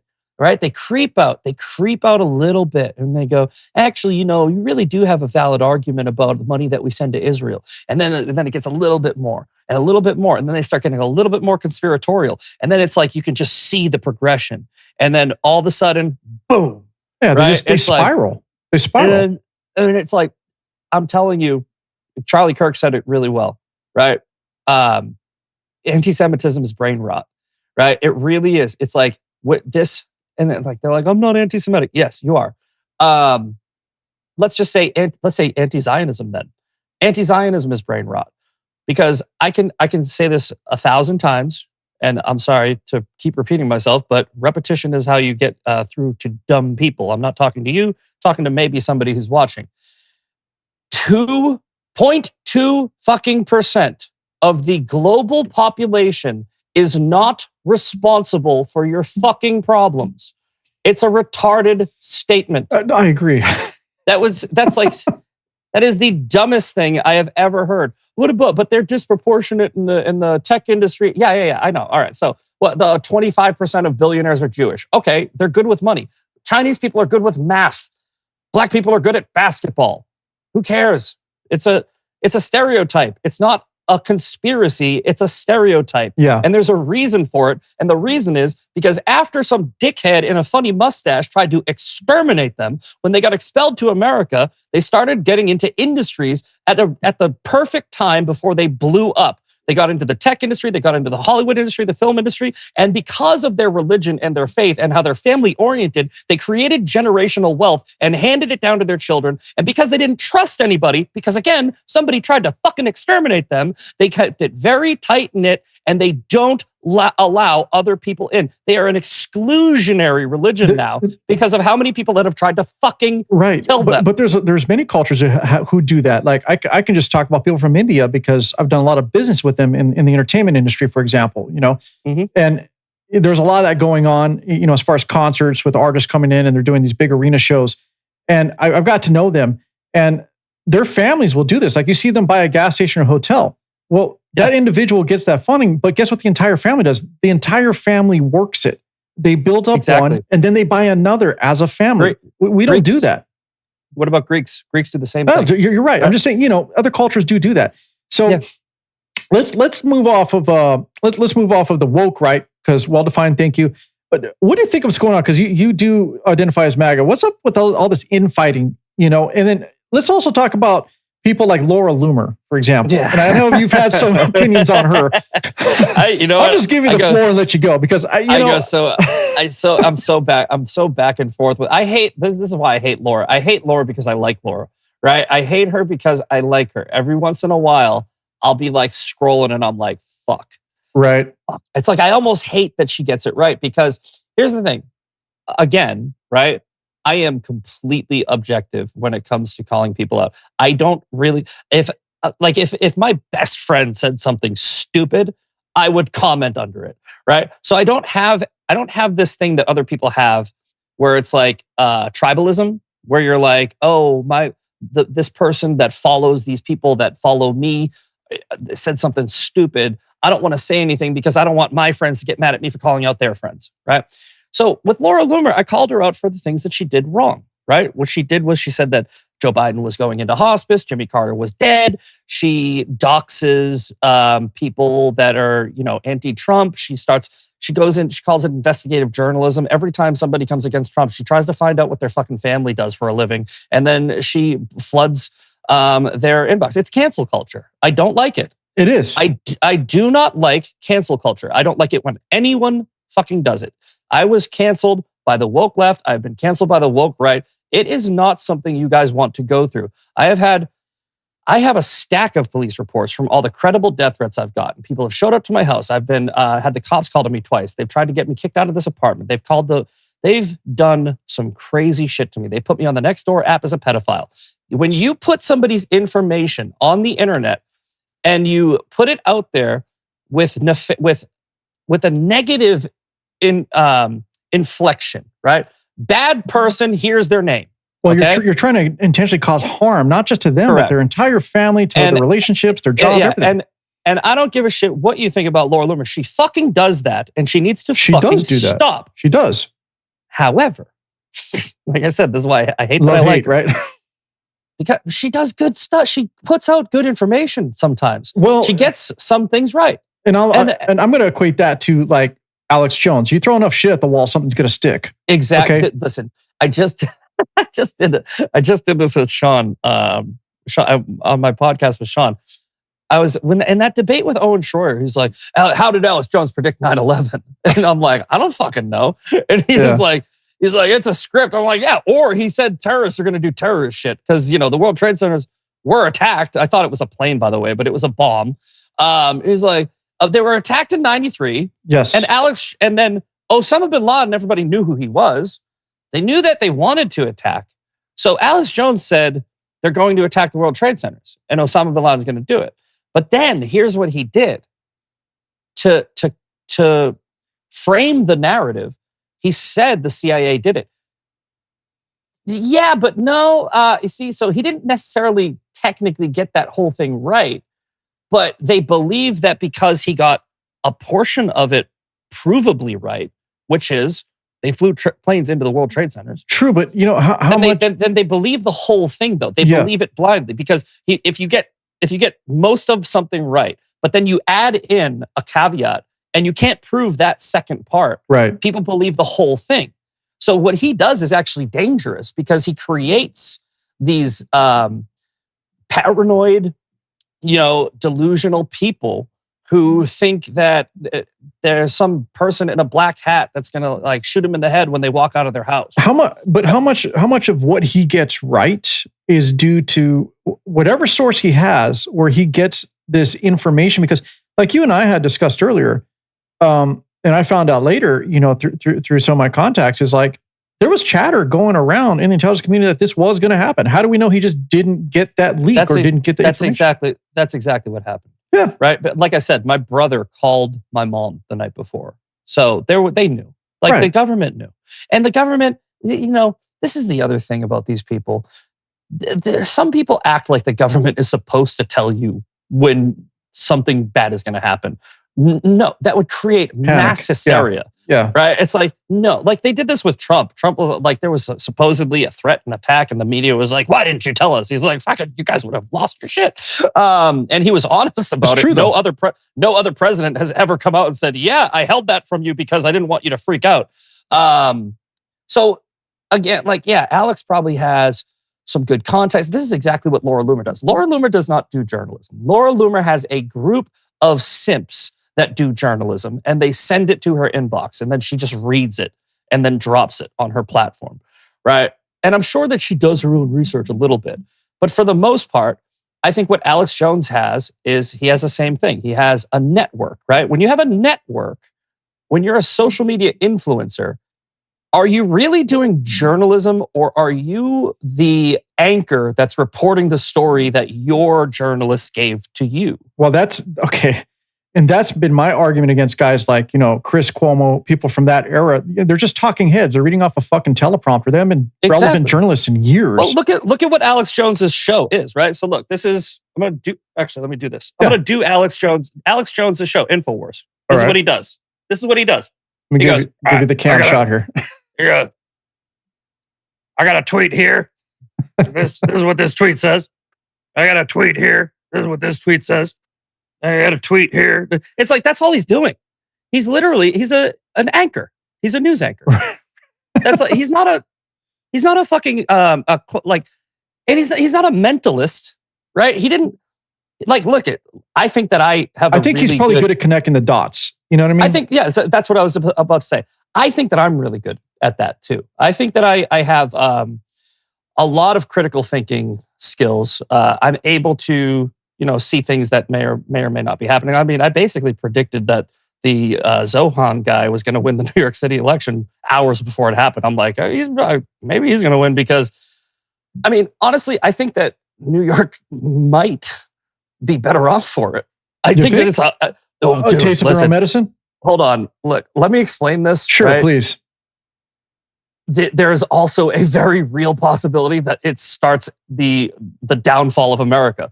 But it's one or the other, right? So this is either going to be responsible for the next walk away movement, where it creates a mass exodus from the Democrat Party because they're going to watch the biggest city in America fall, leave, and never come back, right? And if by the 2026 midterms you have enough people who are reaching out to all their Democrat buddies and be like, we're going too far, it could create a red wave in the 2026 midterms. And then if they implement their socialist ideologies and policies in that state, New York's fucked, but the rest of the country, hopefully, this is why I said it's a high risk, high reward.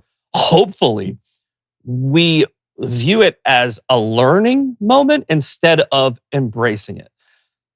So what did it take for Rudy Giuliani to come in and fix New York in the first place? Right. It took corruption and crime unchecked. It took the corruption and crime unchecked. New York was a shithole. Then he came in and fixed it. What did it take for Reagan to come in and fucking, fix America? America was falling apart. What did it take for Trump to come in? America was in it's really that whole, Joe Rogan made the quote, or repeated the quote, but it's an old quote. Weak men create hard times. Yeah. Right? So weak men create hard times. Right now, you have a weak man who is about to take over the biggest city in the country. So I think that hard times, hopefully, will create strong men, and strong men will hopefully create good times. I would hate for you to be correct. I know you probably are on this, and that he does get elected, and this does have to turn out to be a learning moment for the rest of the country. But hopefully, if that is the situation, that the rest of the country wakes up and puts a stop to this bullshit. and realize we do have to preserve who we are and our culture, period. Mhm. We can't let this, slow dripping infiltration happen and allow our country to be taken from us. Yeah, if it goes the other way, though, we're fucked. Right? Yeah, because absolutely. you got to think about what happened about 6 months ago. We almost put Kamala Harris into. Oh, I know. And if that happened, right, the hard times would have been every state, not just one. True. So I don't know, man. I love this country more than I hate the opposing party. So I would like it if he does not become the mayor, right? Because I do not want to see New York City fall. I don't want to see that happen. So I'm not rooting for this. I'm just reading tea leaves, right? So I don't want him to become mayor. But based off of everything I'm seeing, there's so many people that are like, oh, but what if Cuomo splits the vote and the Republic? No. He's probably going to be the mayor. Well, that's part of our problem in America right now. It's always politics before people. Yeah, it's fucking bullshit. I wish that would go away, but I don't know how we're going to change that. I mean, that's human beings, man. It's a tribalistic nature. Absolutely. And the two-party system. I was saying this to somebody else recently. They're like, the two-party system needs to be reformed. No, it doesn't. No. The two-party system works absolutely perfectly when you take corruption out of it.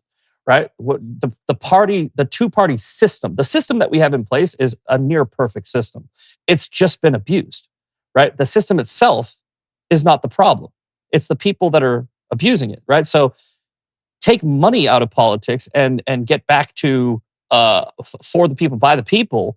Adding more parties isn't going to fix anything. Changing the whole system isn't going to fix anything. You find out what is broken, right?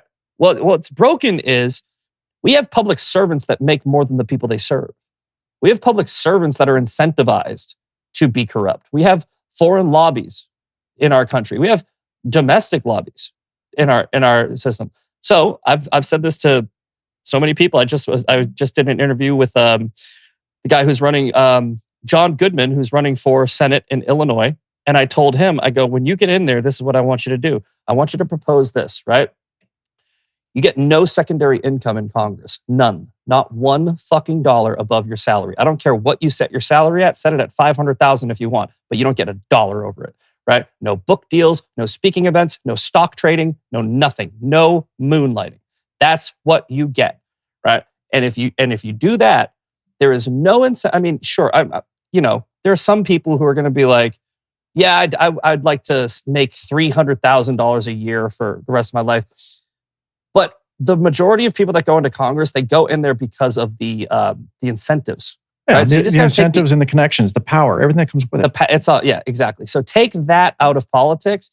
And the other thing is get rid of fucking PACs. Yeah, we need to get rid of PACs, get rid of lobbyists, all of that bullshit. Get rid of all of them. You should only be able to raise money based off of the people of this country. And I agree with you that, and raise the minimum amount to $5,000 instead of $3,500, and that's all you get. And there should not be one person in Congress that is able to do any stock trading. Yeah, no, that's what I mean. Like, what the hell is that about? Like, look at Nancy Pelosi. And then the third thing is there should be a cap. There should be a campaign cap, right? And I don't know what the number needs to be, but one candidate shouldn't be able to have fucking $100 million for TV ads. Look, when your salary is about $175,000, I forgot what the actual number is, but $175,000 here or there or less as a congressperson, you don't come out the other end a multimillionaire. And you definitely don't become a multimillionaire while you're serving in Congress with a salary of $175,000 or so. Exactly. You can't explain that away.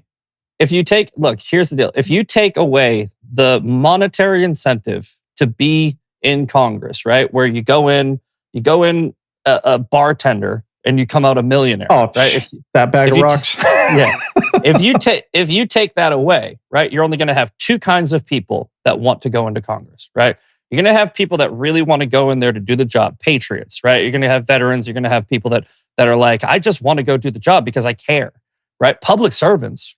And then you're going to have rich people who don't need to do it. No. They don't need Trump. But they want to change policy. But again, they also want to go in there and do it for the right reasons. So the second one, you could have some people who are like bad intent, right? Oh, you will. There's always going to be that one. But I think it's going to be way less than all of the people that come in there with an idea of changing for the better, and then get corrupted. Maybe we should go back to removing the salary and just giving them a stipend. Sure. If you want to serve, this is what it is. You want to serve your nation and you want to influence the nation from that position, then here's your $5,000 a year stipend or whatever it is. No, if I had my way, you'd make the median income of your district, and the only way you get a raise is if your people do. Oh, there you go. So if you raise the rising tide raises all ships theory, would be my approach to Congress. But look, man, unfortunately, in order for that to happen, you'd need the people who make the laws to give themselves a fucking pay cut. And I don't see it happening. So no, I mean, come on, they vote in lifetime medical. You can serve like 1 year or so, and all of a sudden you're locked in for a lifetime retirement. But here's what we might be able to do right now. That perfect system that I just described of taking money out of politics, because the system itself isn't broken, the people are. It always starts with people, man. You can't take out greed and the need for power.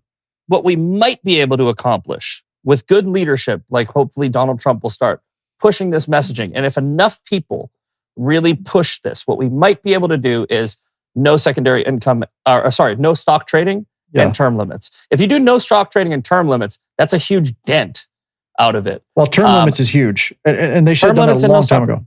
Yeah, I mean, it's the fucking president. Why does the president have term limits? Oh, so he doesn't get corrupted. Right. Well, fucking apply that to everybody then.